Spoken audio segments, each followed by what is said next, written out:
Grüezi miteinander und hallo zusammen. Hallo Schweizerdeutsch-Freunde. Heute wollen wir zusammen chatten, zusammen einen Livestream machen.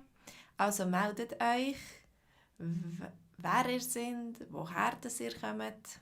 Die Frage ist, geht ihr gerne wandern? Heute wollen wir über eine gefährliche Wanderung reden. In den Bergen kann es manchmal gefährliche Situationen geben. Also ich warte noch ein bisschen, meldet euch, sagt Hallo, schreibt, wenn ihr da seid, dass ich sehe, dass ihr da seid. Schon vielleicht tun wir noch ein bisschen zusammen chatten, dass andere Leute auch die Chance haben, noch sich zuzuschalten und die ganze Geschichte mit überkommen. Tun ihr gerne wandern? Hallo Kaisang. Hallo, schön. Hallo Karin. Schön, dass du da bist. Gisela. Hi. Wunderbar. Basir. Super. Also es hat doch einige Leute schon da. Tun ihr gerne wandern? Habt ihr auch schon eine gefährliche Wanderung gemacht? Ja? Ah, both are you blamed? Bot? Ich sage dir einfach Bot. Hallo, liebe Grüße im Süden von England. Hallo Ebrahim, hallo Uri. Schön, dass du da bist. Schön, dass ihr da sind, dass ihr mitmacht, dass ihr schreibt. Ja, das ist die Idee von einem Livestream, dass wir zusammen kommunizieren können, dass ihr schreiben könnt. Karin, du tust gerne wandern, aber nur, wenn es schönes Wetter ist und warm. Ja. Deine Lieblingswanderung, Gisela, ist beim grossen Mythen oder auf der grossen Mythen. Dort war ich noch nie. Grüezi, Ebrahim. Ja, heute wollen wir über eine gefährliche Wanderung reden. Manchmal ist es in den Bergen gefährlich, obwohl das Wetter schön ist.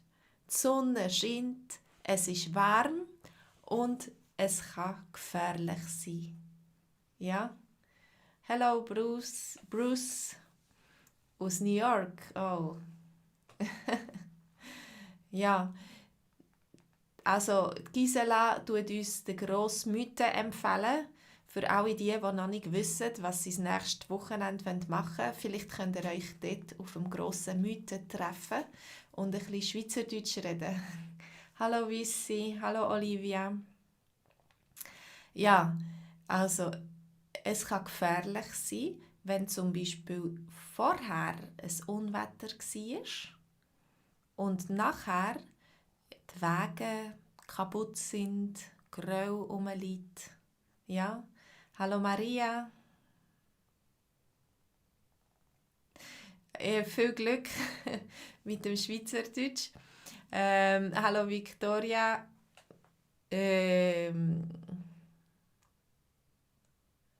Selzach ist deine Heimat.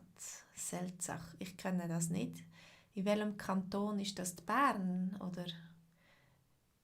Es tönt nach Bergen. Ja, also die gefährliche Wanderung, wenn wir mal starten. Da ist unsere Heldin, sie tut in Ich-Form erzählen von ihrer Wanderung. Das ist eine wahre Geschichte, von jemandem passiert ist, was sie mir erzählt hat. Also es ist, sie hat wirklich ein Abenteuer erlebt. Ja, also sie hat mir das erzählt, nachdem dass sie in den Bergen war und das erlebt hat. Olivia, du gehst gerne wandern. Ich gehe eigentlich auch sehr gerne wandern. Aber man muss immer vorsichtig sein. Das Wochenende habe ich viel erlebt, hat sie mir gesagt. Das Wochenende war mega streng. Ich habe viel erlebt. Ich habe fast mein Leben verloren. Ich habe mich entschieden, einmal für ein Wochenende allein in die Berge zu gehen. Geht ihr manchmal allein in die Berge? Ja, allein ist das gut, wenn man allein geht wandern. Ich muss sagen, ich bin noch nie allein auf eine grössere Wanderung gegangen. Hallo Daniel. Bruce, du hast Bern gern.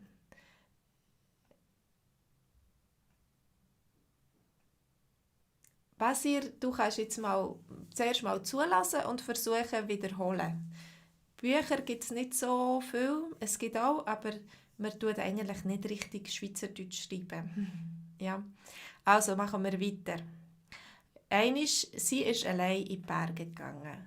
Sie wollte ein bisschen lesen, schreiben und wandern und viel Zeit für sich haben. Ja, sie ist Mutter, sie hat Kind, sie hat immer viel um die Ohren. Jeden Tag muss sie arbeiten und zum Kind schauen und haushalten.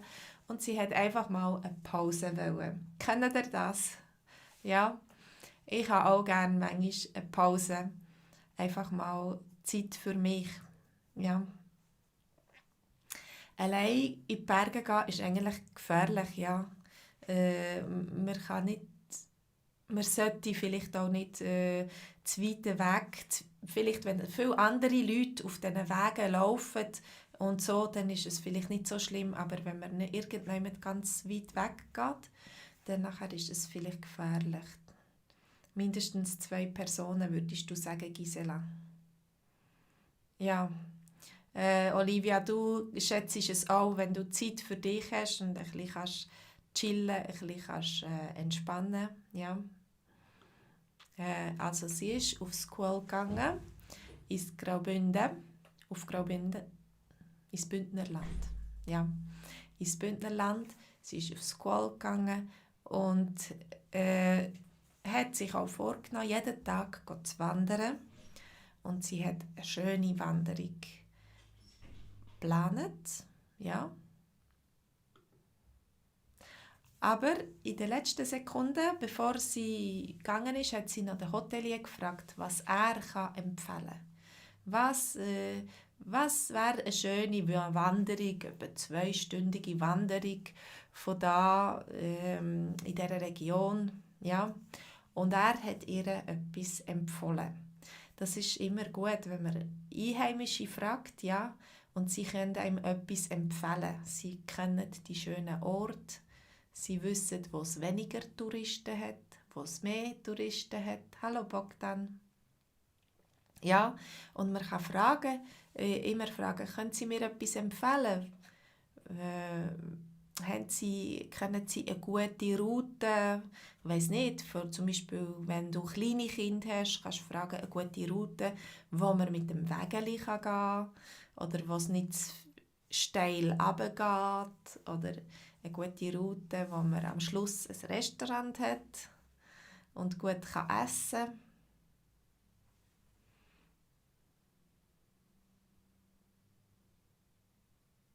Ja, Karin, du hast manchmal Angst, dass du den richtigen Weg nicht findest und dich verirrst in den Bergen. Ja. Heute ist das vielleicht weniger ein Problem, weil alle haben GPS und so und eigentlich kann man recht gut seinen Weg finden in den Bergen.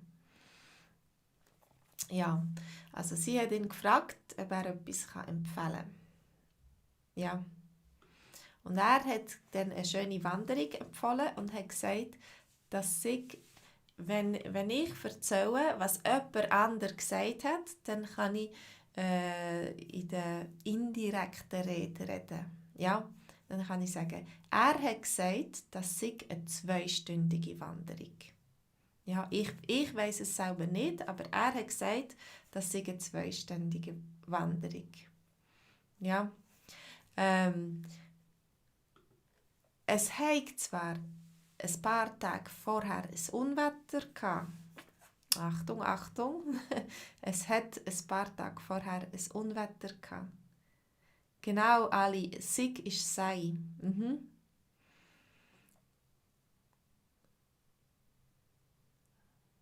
Ja, äh, Parma, noch Parma, da bitte für den Livestream. Es hat ein Unwetter gehabt. Also, aber es ist, glaube ich, alles wieder in Ordnung. Wir können gut den Weg nehmen. Es sei ein schöner Weg am Fluss entlang. Ja, das hat er ihr gesagt. Es sei, es heik, ein paar Brückli.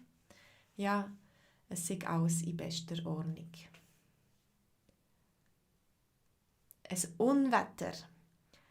Also wenn es vor ein paar Tagen fest geregnet hat, geregen und stürmisch war und vielleicht in den Bergen geschneit und gehagelt, also das ist ein Unwetter. Nicht ein schönes Wetter, sondern ein Unwetter.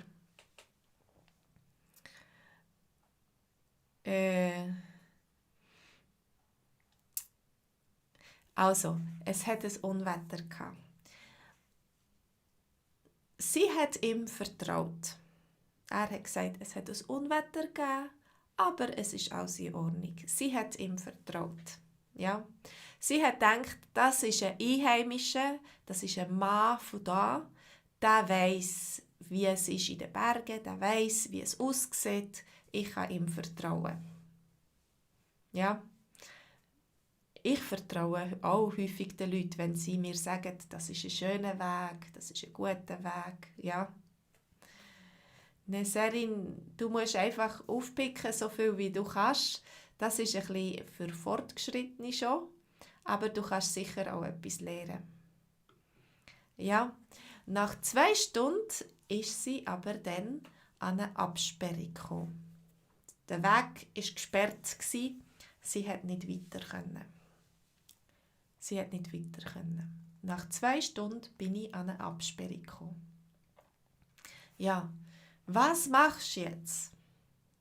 Dort auf dieser Absperrung sagt, der Weg ist gesperrt, er ist zu, er ist nicht begehbar. Es hat gar nicht viel mehr Informationen, es ist einfach zu, fertig. Und dann musst du umkehren. Wieder zurück. Oder was machst du? Was soll sie machen? Ja? Was würdet ihr machen an ihrer Stelle? Du bist in den Bergen, du hast einen schönen Weg. Der Mann hat dir gesagt, das ist ein cooler Weg, das ist schön. Es hat zwar vor 2 Tagen Unwetter gehabt, aber jetzt ist wieder gut, du kannst dort durch. Hallo Sabra, Sabine. Ja, was würdet ihr machen? Und eine andere Frage, merkt ihr, sie ist da unterwegs in den Bergen. Was ist falsch auf dem Bild? Was vermisst ihr? Da, was sollte man in den Bergen vielleicht mitnehmen? Karin, du wirst sicher umkehren. Du bist vorsichtig. Wenn dort steht, dass der Weg gesperrt ist, dann ist sicher etwas nicht in Ordnung. Ja, Gisela, auch lieber umkehren, zurücklaufen, auch wenn das vielleicht langweilig ist oder kürzer ist oder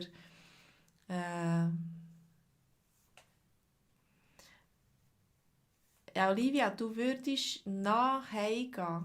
Du würdest auch heimgehen. Oder du würdest nicht heimgehen. Umkehren ist die beste Lösung. Umkehren. Rechts umkehrt machen. So. Rechts umkehrt machen. Mhm. Ihr seid alle, sie sollen einfach zurück, ja. Vielleicht wisst ihr schon ein bisschen, weil wir haben gesagt, eine gefährliche Wanderung und wegen dem Unwetter wisst ihr, dass wirklich da schon etwas Gefährliches ist. Sie hat ein schlechtes Bauchgefühl gehabt, aber sie hat logisch gedacht und dann gesagt, der Mann, der weiss doch, er hat gesagt, das ist gut, ich kann da durchgehen. Ja. Ali, das wäre auch eine Möglichkeit, einen anderen Weg zu finden, ja. Du könntest auf der Karte schauen oder auf dem GPS, auf deiner Google Maps oder so, könntest schauen, ob es nicht echt einen anderen Weg gibt, den du könntest nehmen. Genau.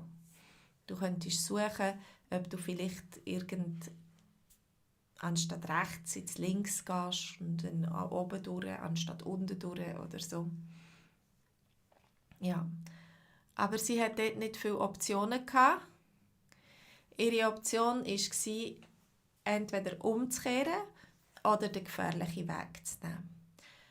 Und sie hat an den Mann an der Rezeption gedacht und denkt,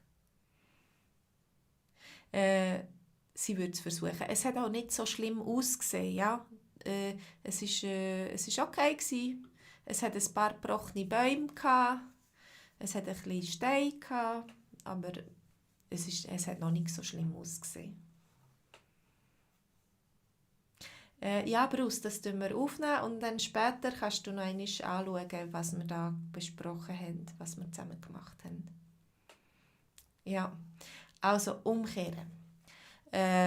Sie ist weitergegangen, sie ist nicht umgekehrt, sie wollte auf dem direkten Weg heim, sie hat keine Lust gehabt, vielleicht einen Umweg zu machen. Umwege sind meistens ein bisschen weiter und ein bisschen länger. Ja. Also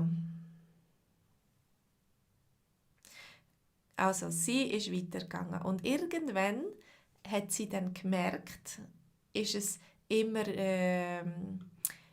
gefährlicher geworden. Sie hat gemerkt, dass es sehr gefährlich ist. Ja, weil die Steine, wenn so lose Steine sind und die sind nicht fest und die sind vor 1-2 Tagen vom Berg oben runtergerugelt und die sind jetzt auf dem Weg und sie sind alle sehr locker. Das ist gefährlich, ja. Und sie musste sogar über kaputte Brücken laufen. Sie war an einem Fluss, am Hang, bei einem Fluss. Ja. Also, jeder Stein, wo ich drauf gestanden bin, ist mir unter den Füßen weggerutscht. Sie ist auf einen Stein und dann ist der Stein weiter runtergerutscht. Jeder Stein ist ihr unter den Füßen weggerutscht. Also es ist langsam ein bisschen gefährlich geworden. Ja. Es hätte nicht viel gebraucht und ich wäre gerade mit ihnen ins Tal durchgegangen. Ja, wenn der Stein abrutscht, dann nachher, wo hebst du dich? Was ist fix? Ja. Genau, noch ein paar Mal, viele Leute verunglücken in den Bergen und man muss vorsichtig sein. Und sie hat wirklich gemerkt, dass es zu gefährlich ist. Ja? Was soll sie jetzt machen? Was denkt ihr? Außerdem seht ihr, auf dem Bild ist etwas falsch dargestellt, weil sie hat doch etwas bei sich hatte.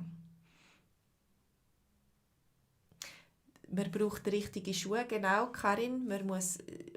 Vorher habt ihr vielleicht gesehen, da sieht man ihre Schuhe nicht so gut. Aber wichtig ist, dass man richtige, gute Wanderschuhe hat, mit einem guten Profil.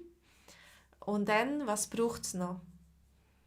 Mein Vater sagt immer, du musst die Windjacke mitnehmen.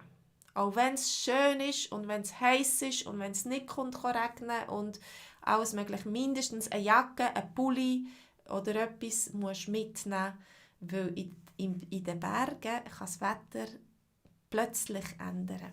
Und plötzlich ist es kalt oder es regnet. Oder eben du hast einen Unfall und du bleibst über Nacht in den Bergen. Also du musst immer etwas zum Anziehen mitnehmen. Und ein bisschen Proviant, ja. Ein bisschen Käse, ein bisschen Brot, ein paar Sandwich, zu trinken vor allem. Kalt. Brrr. Kalt. Ich sage kalt. Das Gegenteil von heiß. Wenn es heiß ist, dann ist schwitzig, ja. Und manchmal ist es am Tag sehr heiß in den Bergen. Aber wenn der Wind kommt, wenn du im Schatten bist, wenn die Sonne untergeht oder weg ist, dann ist es plötzlich kalt. Ja, genau. Wasser muss man mitnehmen, etwas zu trinken. Ja. Und auf diesen Bildern hat der Grafiker vergessen, den Rucksack zu zeichnen. Er hat keinen Rucksack gemacht. Also, was würdet ihr machen? Was soll sie jetzt machen? Was soll sie jetzt machen? Ja, wir können eben das Telefon mitnehmen, das ist immer gut. Äh, Vorher die Meteo schauen und dass du weißt ungefähr, was für Wetter das es wird sein. Es stimmt zwar nicht immer ganz genau, aber hi Dolma, was würdet ihr in ihrer Situation machen? Wisst ihr, was Träga ist? Wisst ihr, was Träga ist? Träga gibt es in der Schweiz. Und sie haben so Helikopter, wie du da siehst. Und man könnte diesen Helikopter anrufen.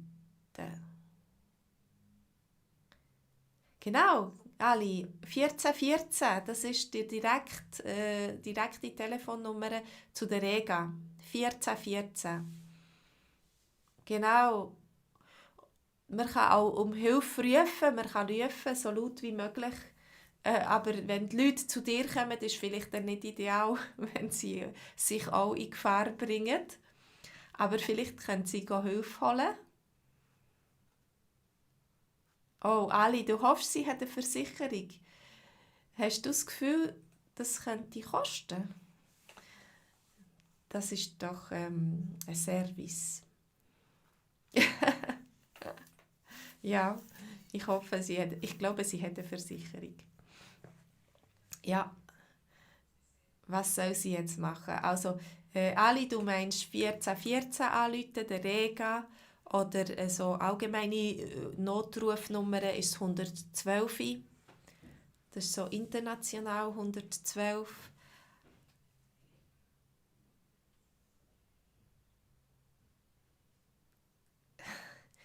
Was gibt es noch? Ja, sie hat auf jeden Fall den Rega angerufen. Und wie lange, was denkt ihr, wie lange hat sie müssen warten? Genau, das geht schneller, wenn man die Nummer hat von der Rega und 1414 anruft, dann nachher tut man direkt sich mit ihnen in Verbindung setzen. Sie starten den Helikopter. Äh, und mit ihrem Helikopter kommen sie dann dich holen oder dir helfen. Okay. Sie ist zu einem Baum herabgerutscht. Sie hat gesehen, da gibt es einen Baum, der noch steht, der noch fest ist, der noch fix ist. Sie ist zu dem Baum gegangen und bei dem Baum geblieben.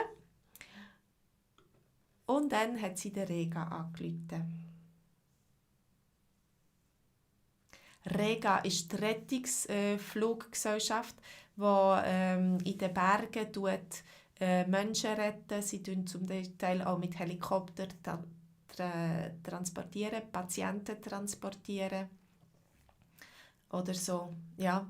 Also man kann den Rega anrufen und sagen, «Grüezi, ich habe ein Problem, ich brauche Hilfe.» Und dann muss man natürlich so genau wie möglich beschreiben, wo das man ist, oder?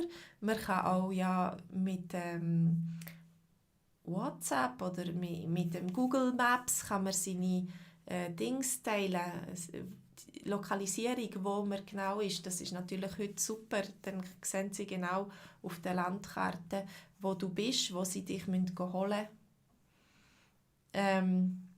Genau. Und dann, sie hat gesagt, sie hat nur 20 Minuten gewartet. Aber sie hat wirklich gemerkt, dass sie feststeckt, dass es zu gefährlich ist, weiterzugehen. Und sie war auch schon erschöpft. Sie war müde. und dann hat sie den Rega angerufen. Und innerhalb von 20 Minuten sind die da gewesen.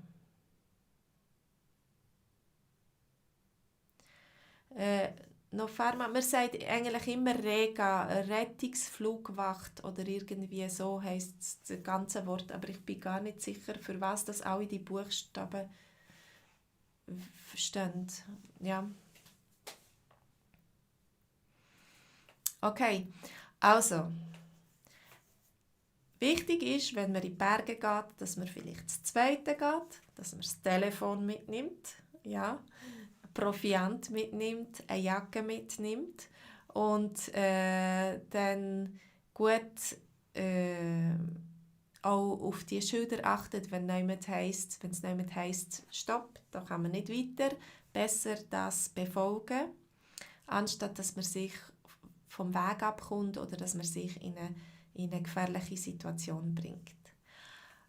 Aber die Geschichte ist sehr gut ausgegangen. Die Rega ist gekommen. Ein Mann ist zu ihr herabgeklettert. Sie konnte dort nicht landen oder so. Und ist mit ihr an einen Ort, wo sie aufgeladen werden konnte, wo es weniger Bäume hatte. Und sie hat gesagt, es war super cool. Sie ist da am Seil unter einem Helikopter gehangen und sie sind mit ihr weggeflogen. Ja, sie sind mit ihr weggeflogen auf eine Wiese, wo sie dann umsteigen in Helikopter. Und sie haben ihr so quasi einen Taxidienst gemacht. Sie haben sie genau gerade dorthin gebracht, was sie gerne wollte. Ihr ist ja nichts passiert, sie hat nicht ins Spital müssen, sie war nicht verletzt, aber sie war glücklich, dass sie wieder auf sicherem Boden ist. Ja. Und jetzt, was denkt ihr, was kostet der ganze Spass? Ja, wie viel kostet das? Wenn ich die Rega in den Bergen abholen muss. Der Ali hat schon vielleicht Erfahrung. Hast du auch schon einmal den Rega angerufen? Oder ja, sie hat auf jeden Fall eine Rechnung bekommen. Und jetzt ist sie am Abklären mit den Versicherungen, wer wie viel zahlt. Ob sie alles zahlen oder ein Teil. Noch Pharma, du denkst 500 Franken. Gibt es noch andere Leute? Gisela, keine Ahnung, du weisst es nicht. Es ist auf jeden Fall mehr als 500. Was denken die anderen? Ihr könnt raten, ihr könnt einfach mal etwas schreiben. 300 Franken. Nein, das ist ja weniger als 500 Franken, aber es ist mehr. Es ist viel mehr. 3000 Franken. Benjamin. Vielleicht 3000 Franken. Was sagen die anderen? Gisela, 1000 Franken. Ali, wow, 10.000 Franken. Nicht ganz 10.000 Franken. Also ich weiss es nicht mehr genau, sie hat es mir gesagt, aber um die 6'000 Franken, glaube ich. Sie hat eine Rechnung bekommen von 6'000 Franken. Und jetzt, ich weiss nicht, ob sie eine Zusatzversicherung hat oder welche Versicherung das übernimmt. Sie ist das jetzt am Abklären. Jetzt gibt es noch Papierkram.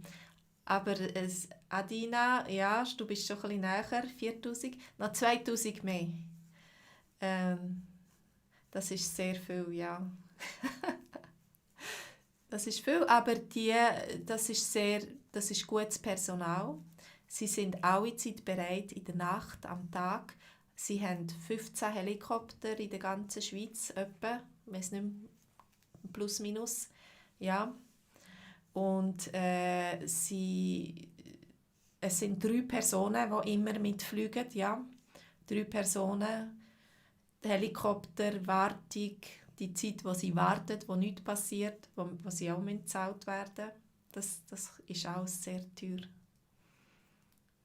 Genau, das nächste Mal in den Bergen muss man sich 2-mal überlegen, ob man so einen schönen Rega-Flug möchte. Man könnte ja einfach auch einen Helikopterflug organisieren für die gerne fliegen. Man muss ja nicht unbedingt den Rega anrufen. Ja, das ist sehr viel. Aber wenn es das Leben rettet, ist ja das super. Also für ein Leben retten ist es eigentlich nicht viel. Ja? Unser Leben ist viel mehr wert. Genau. Du tust lieber selber den Weg zurücksuchen in den Bergen. Aber man muss aufpassen.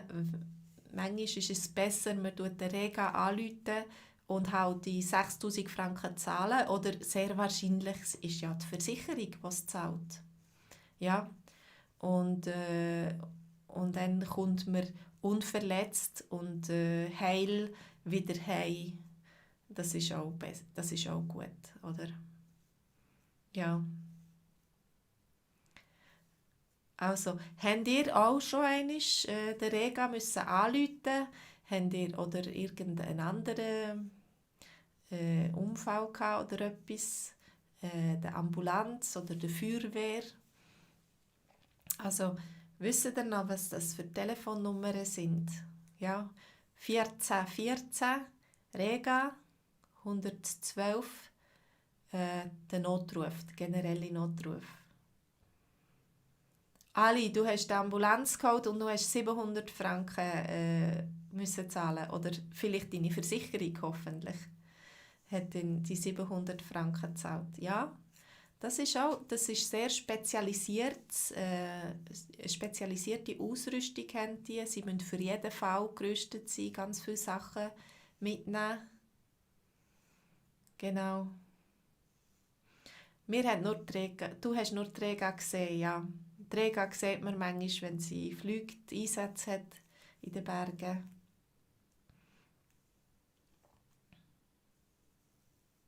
Adina, du hast nicht dazu eine Versicherung, wo der Rega würde zahlen. Ja, dann musst du aufpassen und schauen, dass du sicher bleibst, dass du nicht musst den Rega anrufen musst. Mhm. Gagushi, hallo. Hallo. Ist die Rega privat? Olivia, ich weiß gar nicht. Ich habe keine Ahnung. Ich glaube, es ist vielleicht eine Non-Profit-Organisation oder so.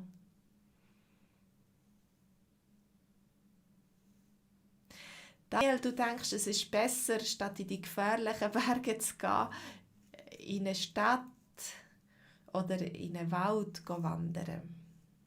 Ja, im Mittelland kann man auch schöne Wanderung machen, aber ich würde jetzt nicht darauf verzichten, in die Berge zu gehen.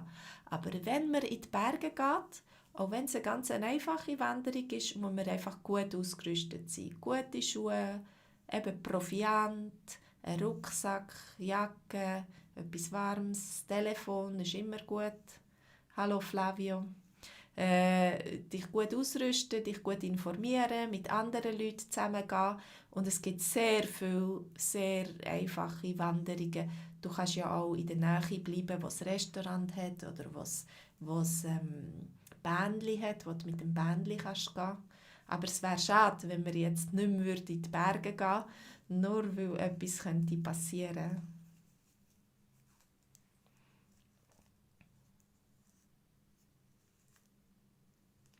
Oh, Karin, du schreibst, dass du als Jugendliche mit der Cousine bist Skifahren und ihr habt euch verloren in den Bergen, irgendwie verfahren. Und dann hat euch die Skipatrouille müssen holen. Mhm. Das war auch ein Abenteuer. Hallo Faramund.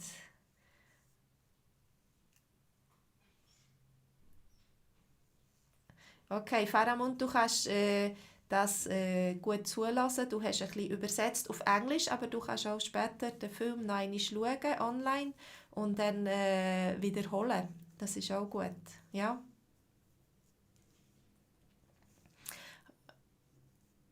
Ja. Ich hatte auch einmal ein Abenteuer im Schnee. Und zwar bin ich mit Freunden sind wir in eine Skihütte gegangen, am Hasliberg. Und die Skihütte war an der Piste. Also man musste zuerst mit dem Lift rauffahren und mit dem Ski runterfahren, um zu dieser Hütte zu kommen. Aber an dem Tag, wo wir gegangen sind, war schlechtes Wetter. Also es hat Nebel gehabt. Wir waren in den Wolken gesehen. Man hat fast nichts gesehen. Und es hat gewindet, extrem gewindet. Und wir sind da das 4., 6. hoch, sind wir auf einem Einersessel raufgefahren. Sie haben das Sessel nur für uns laufen, andere Gäste durften nicht gehen. Und dann oben hat unser Pistenwart den Weg gezeigt zu den Hütten. Aber wir sind alle im Pflug gefahren, also 1 Meter Abstand. Weil sonst hätten wir nichts gesehen. Zuvor war der Pistenwart und wir sind in 1 Meter Abstand hintereinander. Wir konnten uns fast heben, so in einer Schlange. Langsam den Berg runtergegangen, bis zu den Hütten. Ich hatte ein bisschen Angst, dass wir uns verlieren. Aber das mag man sich nachher gut erinnern. Ja, okay, das war die Geschichte. Ich bin dran, die ganze Geschichte noch zu bearbeiten. Das ist eigentlich nur ein Teil der Geschichte. Ich habe euch ein bisschen mehr erzählt. Und bis zum nächsten Mal, nächstes Mal haben wir ein anderes Thema, aber ich tue die noch bearbeiten und dann auf meine Homepage schauen wir dann, was daraus wird. Es hat mich gefreut, dass ihr mitgemacht habt. Schön, dass ihr geantwortet und eben über eure Erlebnisse erzählt und was ihr würdet machen. Ich wünsche euch ganz viele schöne und eindrückliche Wanderungen in den Bergen, wo ihr immer sicher bleibt und sicher heimkommt. Ja? Okay. Also, ich wünsche euch einen ganz schönen Abend. Macht's gut. Bis zum nächsten Mal. Tschüss zusammen.